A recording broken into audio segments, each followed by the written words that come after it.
He will not force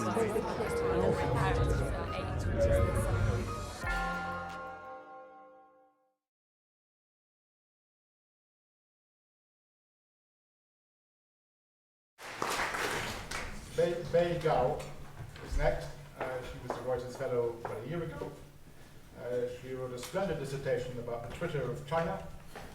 She is based in Beijing, but she's from Hong Kong. She works freelance for the South China Morning Post, and for other outlets. So, Bei, same question: are the media degraded when they cover politics? Is it going to get better or worse with the new technology and social media? Yeah, I think the proposition, for me, I don't entirely agree with it, because I think for traditional media in China, I think it's largely, I agree with it. Because in China, you know that all the newspapers are state-run and is tightly controlled by propaganda authorities. But I think for the new media, it has got better over the past few years, because lots of the sensitive social and political issues can be discussed and people can express their views.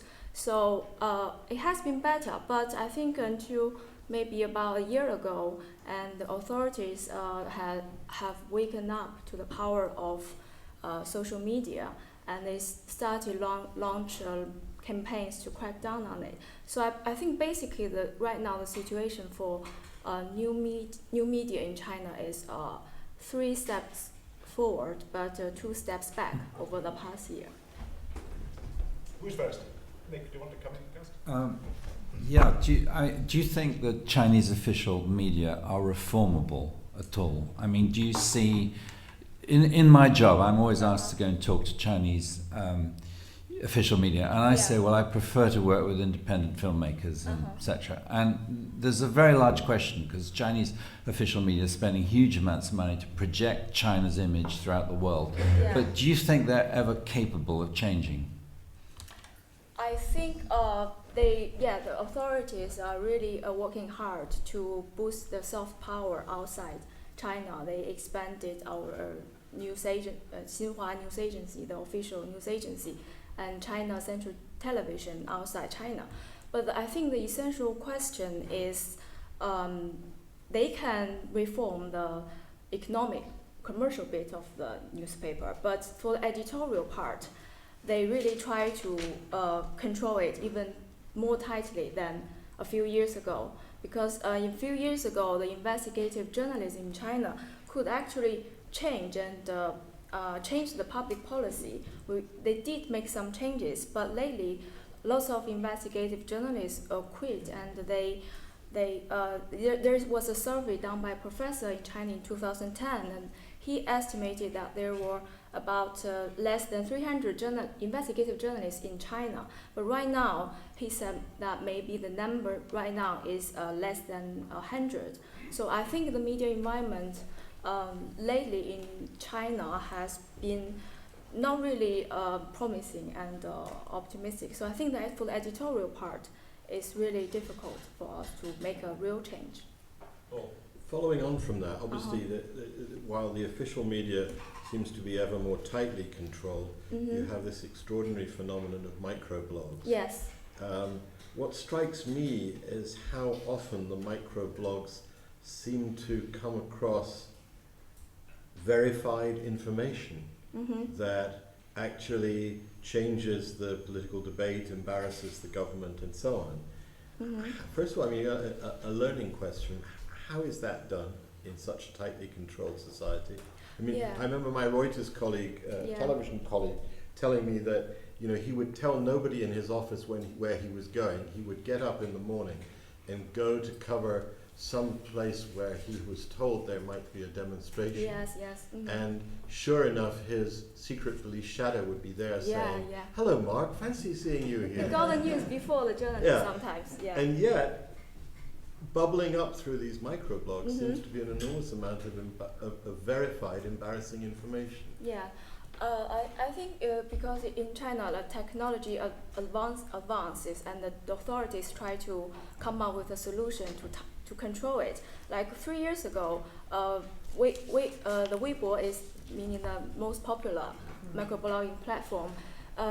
It gathered momentum, and the authorities reacted to it maybe a year later. So during that time, lots of people started to post lots of things, and petitioners, they sign up accounts, and then they got attention from the journalists and got their stories published. For instance, I can give you an example, is the China's deadly high-speed train crash in 2011.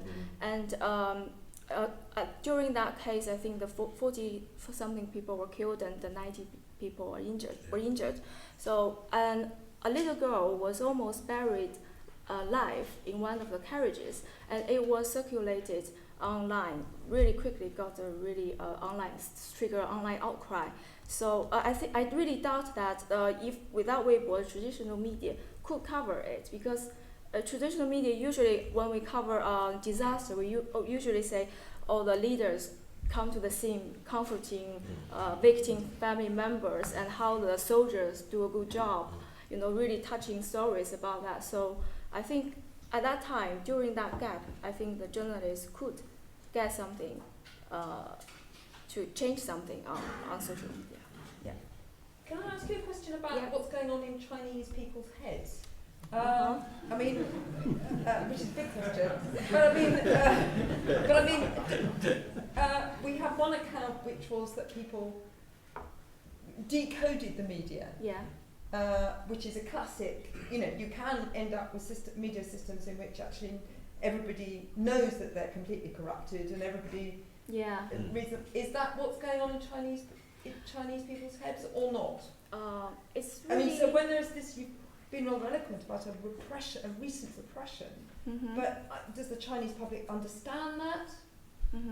I think there's only a very small number of elite people in first-tier and second-tier cities, and they probably understand it more. But you know, people in rural areas, they still think, oh, our former president Hu Jintao has done a really good job because they abolished the tax on grains and crops. So I think, but this kind of elite people, they take the lead of the social changes. So what they think is really important. And speaking of myself and my friends, now Chinese people are really, they're happy with the economic growth, and their life is much better. We buy mobile phones. It's really no big deal for us to buy an iPhone 5, the latest iPhone.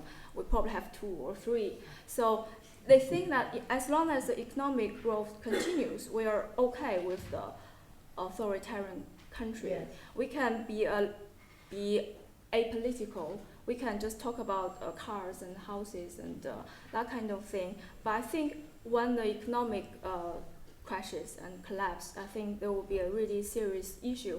As what I have said many times, that you log on Weibo, you think the revolution is around the corner because so much negative news. But you go to the market, you think the life is pretty good. So it is like two aspects of the life in China. You really have to consider it, to consider both sides. Yeah. So it really doesn't matter that whether the press is free or corrupt or anything, as long as the market's full and money's in your pocket. Because I think Chinese people do want democracy. Lots of people, they hate, especially, I think Weibo has done a good job in waking people up. Lots of my friends, a few years ago, they would probably say, okay, we don't really care about politics. We don't care about democracy. But now they really know. But the authorities are really tough. They just, lately, they just launched another crackdown on Weibo, and now they targeted really influential Weibo users. They have really liberal views. One of the cases is that they detained venture capitalist Charles Xue, who is American Chinese, and he was detained for sleeping with prostitutes. And it's really unusual to see him apologize on China Central Television, 7 p.m. evening news. So it's like, I think if it is a crime to be denounced like that, I think maybe half of the Chinese men will be in jail. So it's really not about prostitution. It's about to just send the chilling effect to other users, you better behave. You better not say any negative things about the government. So I think that the crackdown, the heavy-handed crackdown, really, send like a deterrent for people. With that grave libel on Chinese manhood, we will say thank you very much. Okay.